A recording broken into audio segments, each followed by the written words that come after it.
Want to know what a serial killer looks like? You'd probably say they have long, greasy hair, dark clothing, and they spend a lot of time lurking in the shadows. So surely this handsome, young, charming man offering you a ride is nothing to worry about, right? Wrong. This is Ted Bundy, one of the most vicious serial killers in history. And if you were to get in his car, you would probably never come back. But too much time is spent focusing on his countless string of murders. Today we'll be looking at the people who survived this cunning monster. What did they do to get out alive? And how can you use it to protect yourself from the other monsters out there? Here's how to survive Ted Bundy. During the 1970s, horrific crimes shocked the U.S. The victims were young women, most of them college students, who were beaten to death and sexually assaulted before and after they were murdered. It took years for the police to discover the killer. A charming, young, handsome man with a degree in psychology, he was named Theodore Robert Bundy.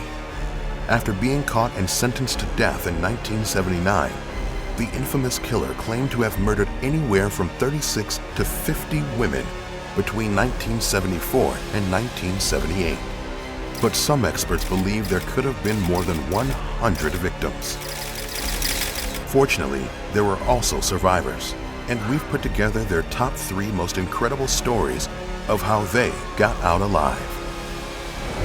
How did one survivor use water to escape? What are the signs that you might be in danger? How can you fight back? Number 3. The Sleep Talker.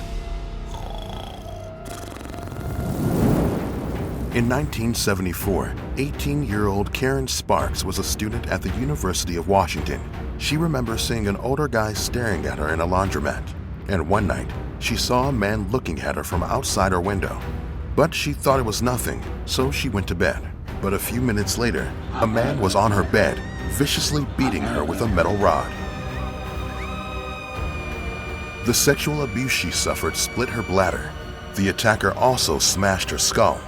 Suddenly, her roommate Chuck began talking very loudly in his sleep. Bundy fled, leaving Karen for dead. Her roommates found her several hours later, bleeding and unconscious. They called 911 immediately. Miraculously, she survived. But she was so severely injured that she suffered permanent brain damage and lost most of her vision and hearing. Number 2. The counterattack. In November 1974, Carol Durant, then 18, was at a shopping mall in Murray, Utah, when a mysterious man approached her. He told her he was a police detective and that someone had tried to steal her car. In the parking lot, she saw her car was intact, but the man insisted on taking her to the police station in his car, a VW Beetle. She got in, but at some point, Bundy stopped the car. He surprised her by grabbing one of her wrists and handcuffing her. But Carol started to struggle. Bundy was also trying to hit her with a crowbar, but she managed to open the passenger door. Luckily, a car was passing on the other side of the road. Carol jumped in front of it with one of the handcuffs still dangling from her wrist. Bundy escaped. Carol survived, and a year later, she identified Bundy in a police lineup, which led to his first prison sentence. Unfortunately, he escaped from prison in 1975 and continued his killing frenzy. Before we move on to our number 1 survival story, let's look at what we've learned so far. In the first 2 stories, we've seen the importance of being around other people. Serial killers don't want witnesses around to complicate things, so if someone is giving you suspicious vibes, try to avoid getting into any situations where you're isolated and alone with them. Don't trust strangers. Never underestimate signals like someone following you or staring at you.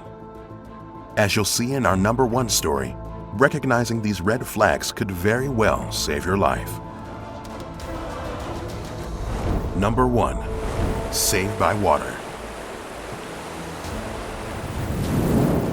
October 1974, Rhonda Stapley, a young pharmacy student at the University of Utah, was waiting for the bus to campus.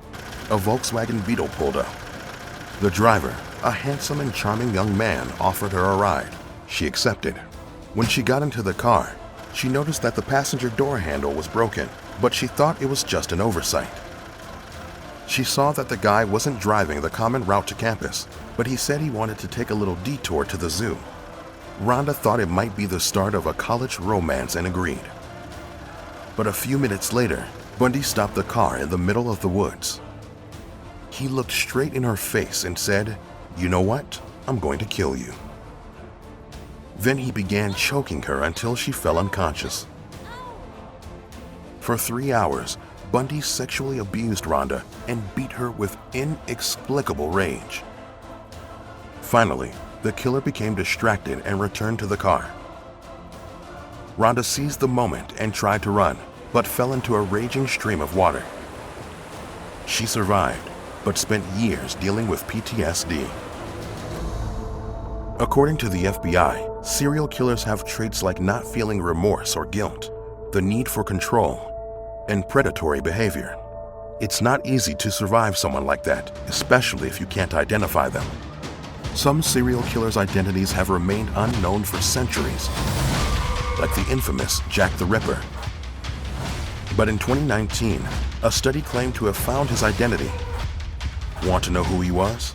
Well, keep watching here on How to Survive.